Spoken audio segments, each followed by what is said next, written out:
Hey everyone, my name is Josh and welcome back to your fourth stimulus package and news update. We have a lot of news to get into in today's video, but first, if you would like to receive 1 free stock from Robinhood and 2 free stocks from Webull, valued up to over $2,000, make sure to claim them by clicking my links, which you will find in the description box below. Okay, so COVID cases are soaring and we now apparently have a new COVID variant which combines Omicron and Delta. Because of this, many schools are switching back to online learning. The current administration told us they had a plan to end the virus, but so far, things have really only gotten worse. Thankfully, this new variant has for the most part shown relatively mild side effects, and the amount of deaths has not seen a spike to correlate with the increase in new cases. Other promises by the president that have not yet been carried out include a $200 monthly increase to Social Security recipients, a combined $2,000 in stimulus checks, and $10,000 in student loan debt wiped out. Even though none of these so-called priorities are in the Build Back Better bill, it is a package they hope to pass within the next few months. Back in December, Democrats had a lot of momentum, but things stalled out just before Christmas when Joe Manchin once again said he could not get on board with the current bill. Since then, we haven't really heard all that much, and Democrats have instead turned their focus towards voter rights legislation. This is something they hope to get done over the next couple of weeks, where Majority Leader Schumer said he wants to hold a vote by January 17th. Once the vote fails, since they won't have enough Republicans on board with the bill, they will attempt at getting rid of the filibuster. On Sunday, during Face the Nation, House Speaker Nancy Pelosi spoke a little bit about voting rights and the importance for Democrats to get this done. The White House is putting its shoulder behind this push for voting rights and election law versus Build Back Better in the coming days at least. I want to ask you, when you look around the country, there are many states that are changing their own election laws. And it could increase the chance for partisan interference when it comes to certifying an election outcome. Have you thought about that scenario for these midterm races? Would you commit to seating an elected person if their election is not certified in the state that they are elected out of? I mean, regardless of the outcome, will you seat them? Well, first, let's get the bill passed. I think that the order of things is very appropriate. There's nothing more important for us to do than protect our Constitution and our democracy. What the Republicans are doing across the country is really a legislative continuation of what they did on January 6th, which is to undermine our democracy, to undermine the integrity of our elections, to undermine the voting power, which is the essence of a democracy.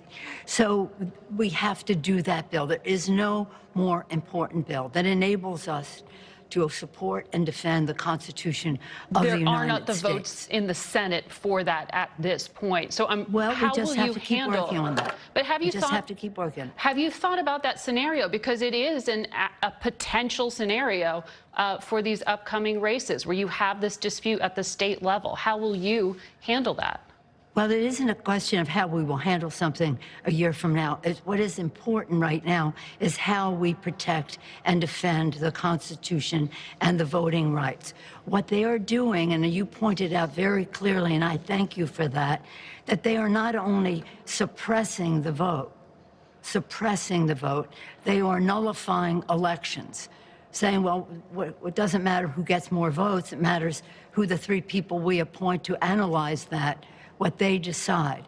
We cannot let that happen. And in this legislation, thank you for taking us down this path. In this legislation, there are stiffened penalties for what they are doing to election officials. What they are doing and threatening elected officials. This is a very major threat on our democracy. This legislation is the most important, and we have to keep working in order to get the job done. Because it is as vital as any legislation we could ever pass. Next month, on February 18th, government funding will once again run out. So over the next month, this is something else Democrats will need to work on. In just 5 days, normally the child tax credit payments would have gone out, but since Democrats failed to pass the Build Back Better bill, payments will not be going out to parents. House Speaker Nancy Pelosi touched base a little bit on that in addition to the government funding bill. When you have this government funding deadline, the February 18th, I believe it is, Yes. you have that opportunity to bundle together perhaps some other things here. Will you try to extend the child care tax credit at that time since it has expired? Well, that's a different bill. Right. That is in the Build Back Better legislation. In the appropriations bill, which is to keep government open, we are in those negotiations now under leadership in our House of Rosa DeLauro, our distinguished chair of the Appropriations Committee, and we must find a solution. Now, I'm an appropriator. That's my culture in Congress, appropriations and intelligence, and I believe that left to their own devices on both sides of the aisle, the appropriators can get the job done. Something like additional funding can be in there. It can be fenced off for emergency, as would be COVID. Right.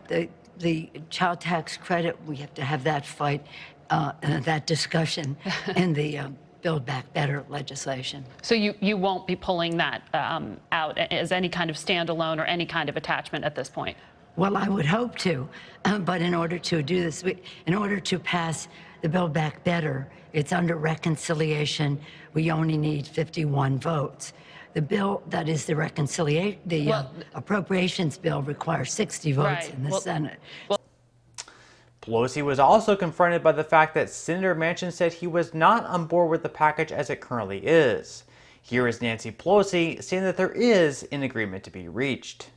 Well, the Senator Manchin has made clear it's not possible at this point. It sounds like you are trying to revive those talks. Where is that? Have you spoken to the senator? Well, I have spoken to the senator over time. I do think there's an agreement to be reached. It's so important for our country.